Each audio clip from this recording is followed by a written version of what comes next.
સુરતમાં બમરોલી રોડ પર અકસ્માતની ઘટના સામે આવી છે, જેમાં કાર ચાલક બમરોલી રોડ પર બાઇક પર સવાર મામા ભાણેજને અડફેટે લઈ ભાગી ગયો. ઘટનાની જાણ થતાં પોલીસ ઘટના સ્થળે દોડી આવી હતી અને આરોપીની અટકાયત કરી હતી.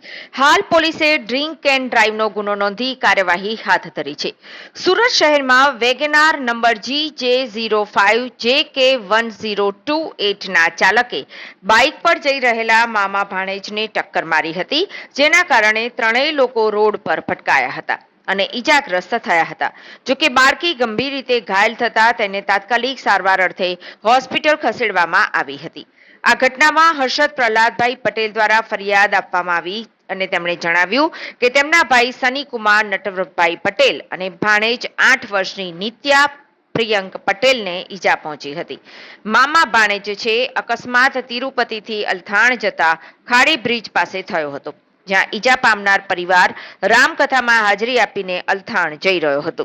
એ દરમિયાન વેગનાર GJ05JK1028 ના કાર ચાલક અવધેશ બ્રિજરાલ કુશવાહે તેમની બાઇકને અડફેટે લીધી હતી. આરોપી પાર્લે પોઈન્ટ સુરતનો રહેવાસી છે. આ અકસ્માત બાદ કાર ચાલક ત્યાં ઉભો રહેવાની જગ્યાએ ફૂલ સ્પીડમાં કાર લઈને ભાગી છૂટ્યો. જોકે ઘટના સ્થળે હાજર લોકોએ તરત જ તેનો પીછો કર્યો અને લગભગ અડધો કિલોમીટર સુધી પીછો કરી તેને અલથાણ VIP રોડ પરથી પકડી પાડ્યો. લોકોએ કાર ચાલકને મેથી પાક આપ્યો હતો અને પોલીસને જાણ પણ કરી હતી.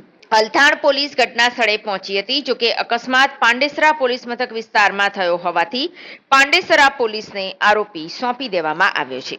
પોલીસ દ્વારા ડ્રિંક એન્ડ ડ્રાઈવનો કેસ પણ દાખલ કરવામાં આવ્યો છે.